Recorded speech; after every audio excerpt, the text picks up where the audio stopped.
This is a poem I wrote called If I Gave You a Paintbrush. Sometimes we work with young people and we kind of might ask them to write to their future self. And people might say, why do you want to write to your future self? But that's an opportunity to empower yourself, to visit and visualize who it is that you are in the future, and literally be able to talk to them, because you're giving yourself a pat on the back. And we don't often do that as humans. We don't necessarily say, yeah, do you know what, you did all right. We celebrate our successes and celebrate our achievements, and so write to the future. And you can write to your past self and talk about the adversities and talk about dysfunctional backgrounds and empower that person. A significant event might have happened in the past. Talk to that person and say, yeah, you can get through it. I'm at college now. You know, I'm studying, I don't know, BTEC, whatever. And we've got through that.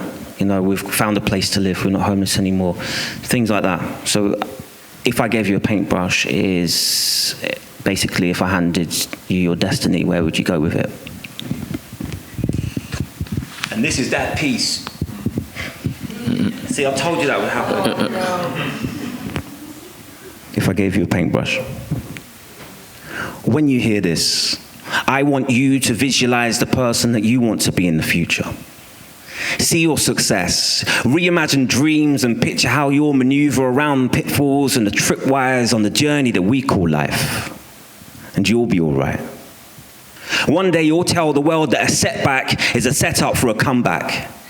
That the door of opportunity has been unlatched because you never tapped out, as a matter of fact. That was never an option, and nobody can stop you.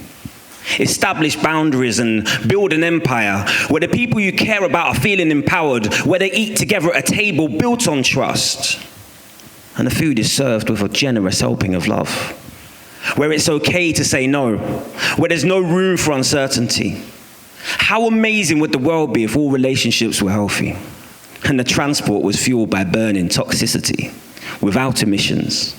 Where nobody comes into your safe space without your permission, where compromising chemistry disqualifies any jealousy, where being volatile is a memory, and there's angels in the sky terrorizing the enemy and protecting our integrity. If I gave you a paintbrush, would you rather paint a population that miscommunication instead of miscommunication? Would the colors you use represent the diversity of our nations? Would the brushstrokes cross borders? Would they splash across the canvas to form part of one big composition? Would you, as the artist, sit back and admire your creation, impressed by your impressionism and disinterested in pessimism? You can stand there with pride and watch your universe flourish, lift the fallen, restore the broken, and encourage the discouraged. Be the change that you want to see.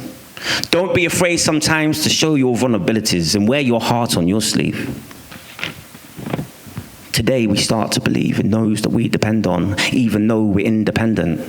Loud voices are complimenting good choices and consequences. You can do this and confidently. Watch the rain wash away the insecurities of yesterday. Imagine a place where it's okay to come out of your comfort zone, where you had to make decisions and you chose to make the hardest one. Now the only time you look back is to see how far you've come. Where you had a vision that you thought wouldn't work, but you were supported by your support network, achieving heights that seemed unimaginable, almost unfathomable. If we improve our attitude, we can rise to new altitudes. Just remember, never look back to anyone that doubted you.